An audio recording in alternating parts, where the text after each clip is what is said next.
wanted to do a quick video on two bags that I have recently purchased. This is an old vintage Ferragamo bag that I got at a garage sale for $5.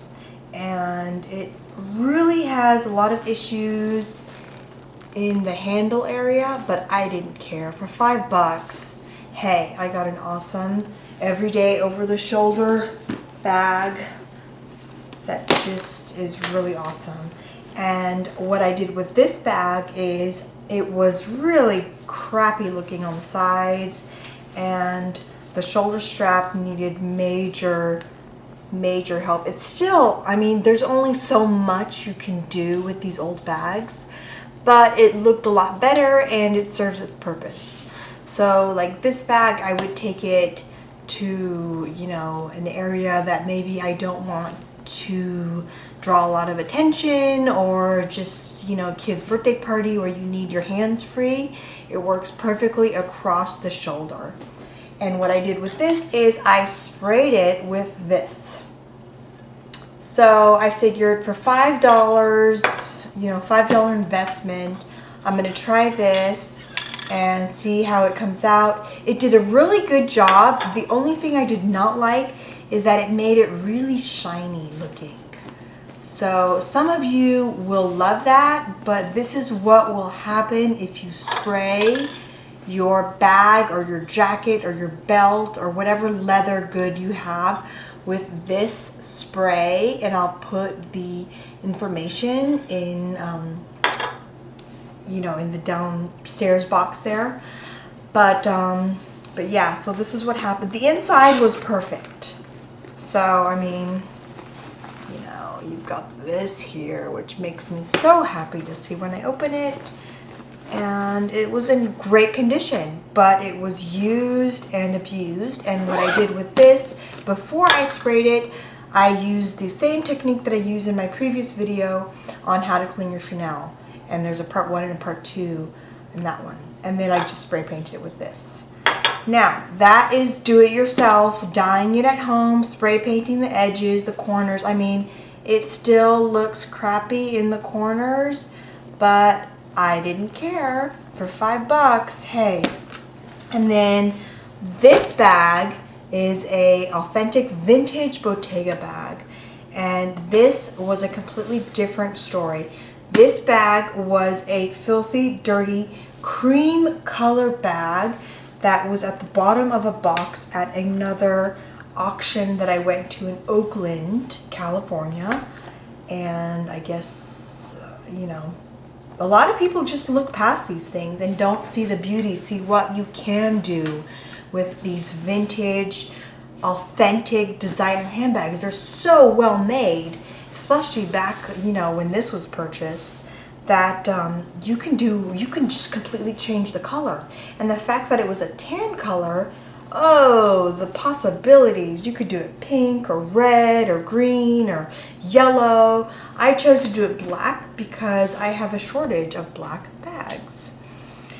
And yeah, so this I had done professionally. I looked into dyeing it myself, but because you've got this weave, I really wanted the dye to go through the weave and around it. And I really didn't care about the inside. And you'll see the inside, you know, it was cleaned when I took it to this place, but I told him, don't worry about dyeing the inside. Oops, excuse me. I really didn't care about that. So it's got stains on the inside, but this is my everyday bag and it's awesome. It's got this really cool scissor thing, and they dyed it. You can see where they dyed, you know, the bag. There's some stains here on the suede, this beautiful suede inside, but I didn't care. So, Chachi. Yeah, so this was awesome, an awesome purchase. The only issues that I noticed that it had were the strap had a few issues on the side here that need a little fixing. You can see there's a little stitching, but then again, I have a video for that, so you guys can watch that. And then also this beautiful piping that goes all around the edges. In some areas, where is it? 1 or 2 areas, it is cracked.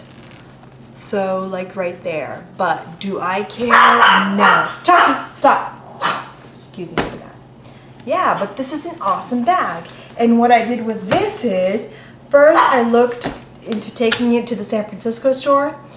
I don't think so. They wanted like $400 to re-dye it and clean it, and they'd have to ship it to Italy, and it was just a nightmare, so I don't recommend that path. And then I found someone in Arizona, yes, Arizona, that had awesome reviews, and I called him, and it's a place called Cobblestone, Arizona, and it's the Scottsdale store. And that's where a gentleman by the name of Mac, M-A-C, works. I'm going to have all this information below. And I called him and I emailed him pictures of the bag. I'll put pictures up so you guys can see it. And he gave me an estimate over the phone. He said, yes, we can do it, ship it. We ended up vacationing there. We vacation there every summer. So it worked out. It took him 5 days to do it. And all I had to do, Chachi! All I had to do, excuse me for that, was to make sure that I don't wear white after a few days because it will rub off, and just give it a good cleaning with my Cadillac cream, and I'll have a link to that underneath too, because it did rub off on my white jeans about a month or so after, so I just put it away until fall and then used it. But I will have the information of where you can do that. Now, when I went into the store, there was a wall full of designer bags that were waiting to be picked up. From Chanel to, hey, stop! To Louis Vuitton, to Prada. Lots of nylon Prada bags were there. And that was really encouraging to see that. And they were all real. I'm telling you, girls, it was like, ah. So anyway, I have no affiliation with this place at all. I'm just really pleased with their work. I did this last summer, so now it's been almost 10 months, and I wanted to give it a good use before I gave a review. And I mean, it is awesome, and I will have pictures of it before and after. But this is what you can do with these crappy bags that you see at these estate sales or garage sales or vintage stores. You can get them dyed a different color. So, hope this helped, and I will see you guys soon. Thanks so much for watching.